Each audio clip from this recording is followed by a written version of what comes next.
Welcome everyone, this is Dr. Mercola, and today I'm here with Clint Ober for some really exciting information to share with you. Really one of the most foundational, fundamental innovations and exciting developments I've really encountered in a long time.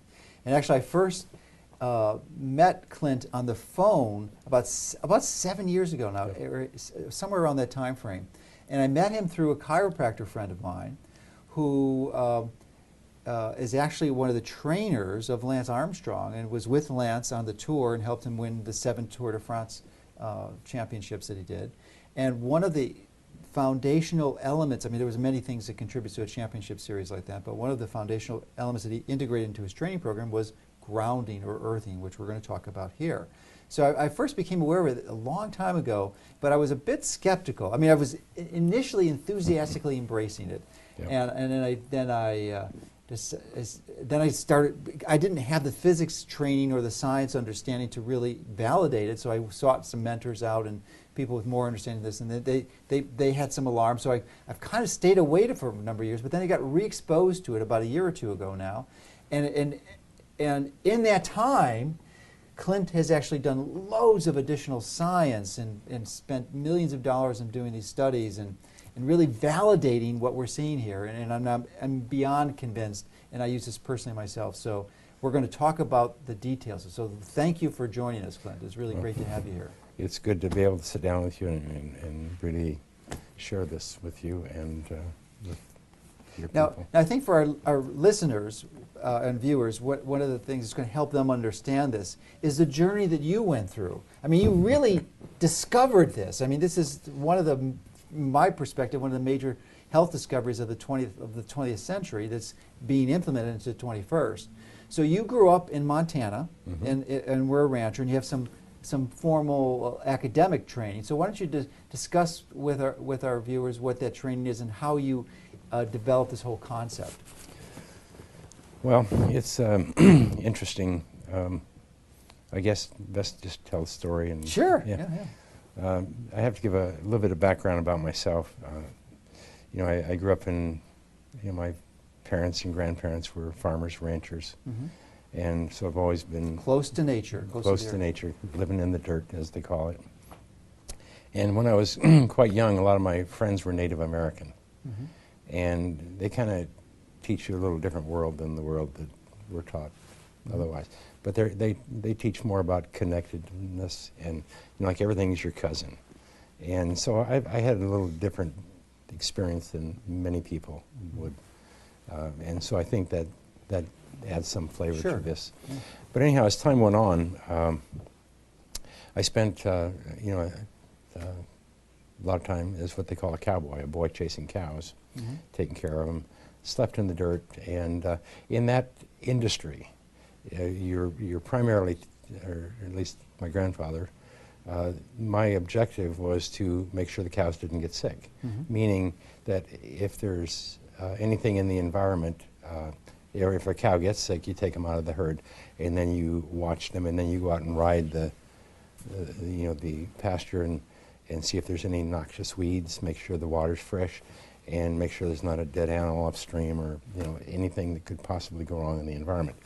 And in the meantime, you move the herd to a different section that has fresher grass and whatever until you find out what's wrong. But the whole concept behind it is prevention. He used to say that it's very simple. You can't afford to let the animals get sick, because if you have to call the vet, you have to give the keys to the bank and let them argue about who owns the ranch. And so life and death, I mean, or the prosperity of anybody in the agricultural business is based on prevention, especially back in those days. So I had that and less so now because of the factory farming. Right.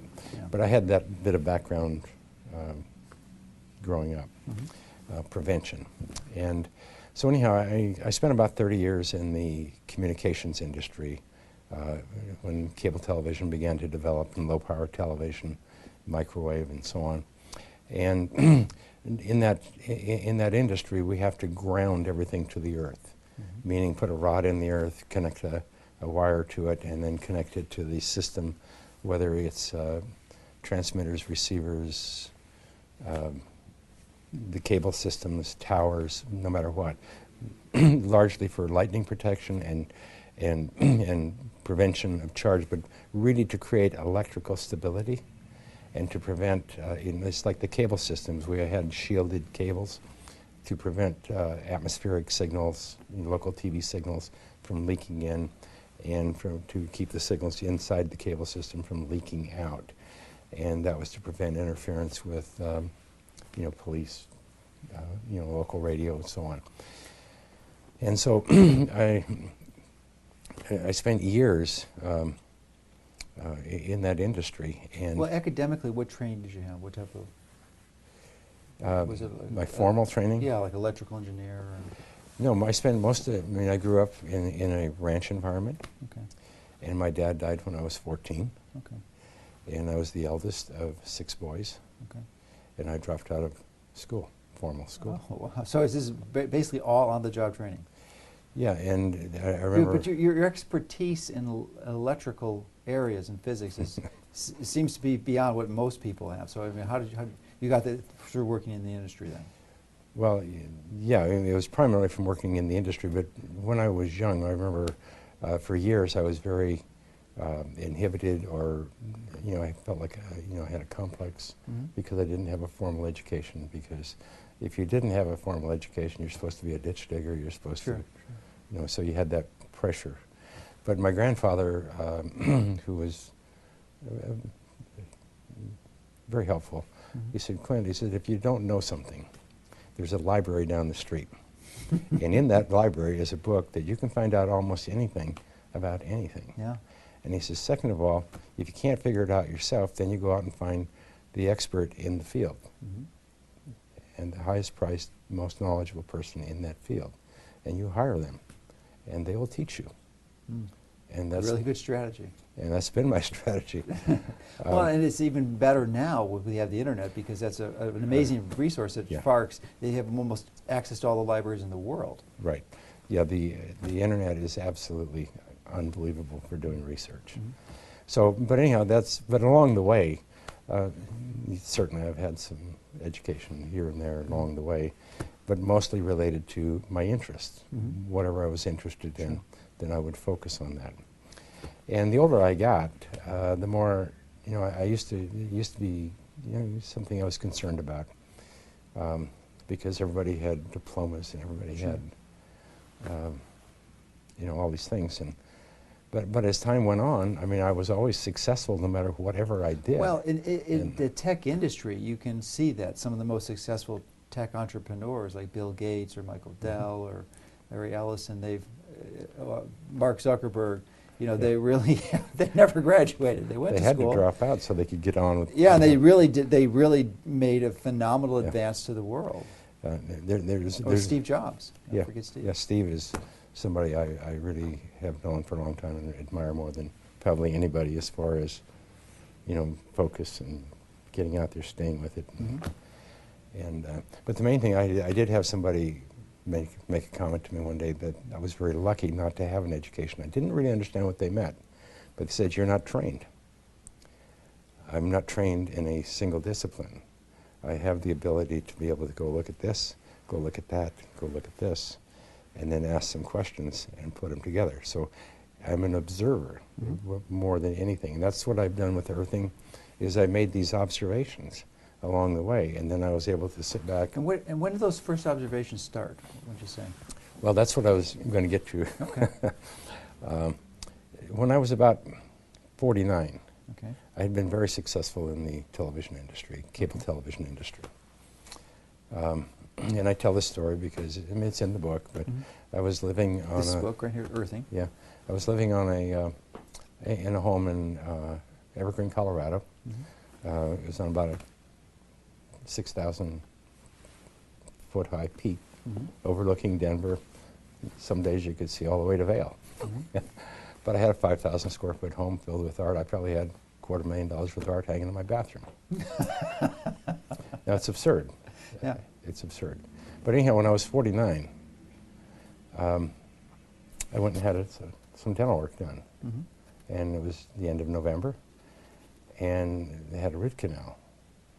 And towards the end of December, I was starting to get very sick. And they thought it was hepatitis because of the Christmas parties and all that kind of stuff going around Denver. So I would keep going to the doctor, and they would keep doing tests, but they couldn't figure out what was wrong. So anyhow, I ended up in the emergency room between the holidays, 1st of January in that area, and they put me in a CAT scan. I mean, I was really failing. I was turning yellow. My organs were shutting down. And what they found after the next day was, when they cultured it, that there was an abscess that started in my tooth, but it ended up creating an abscess in my liver. And they said, we have some good news and some bad news. One, we found out what it was, but the bad news was your liver was destroyed. And they said I was young enough. I was 49 at the time. They said I was young enough to get a new liver, but I didn't have enough time.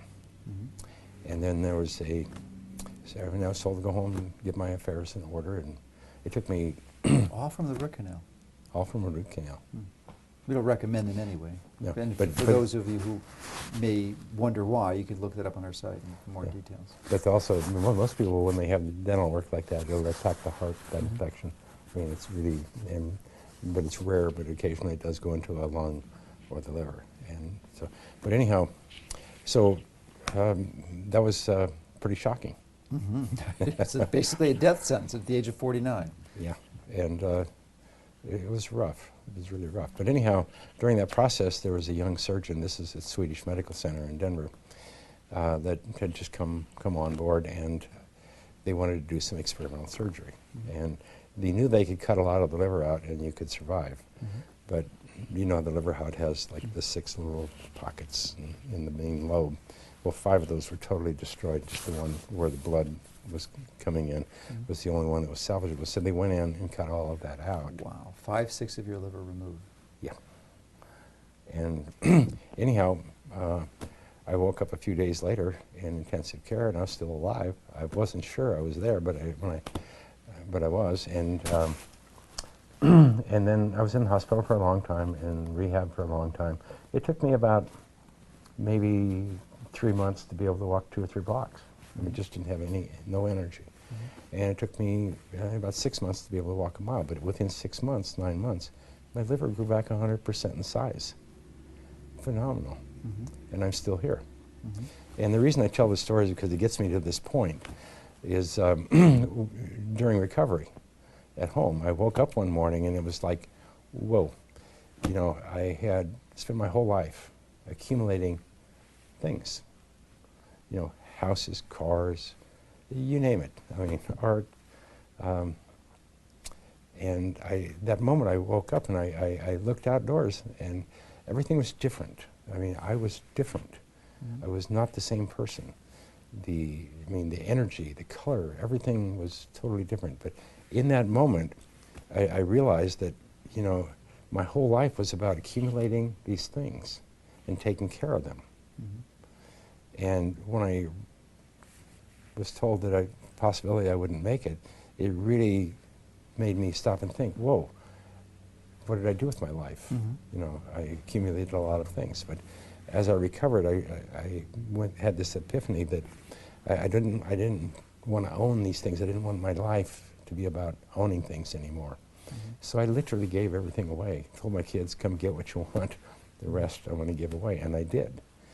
And and at that moment, I knew that before I die next time, I want to be able to do something so that when I look back, I can put a smile on my face and say, hey, I was worth being here. My life was worth about something, not necessarily to anybody else, but to me, because when you die, it's a very personal thing.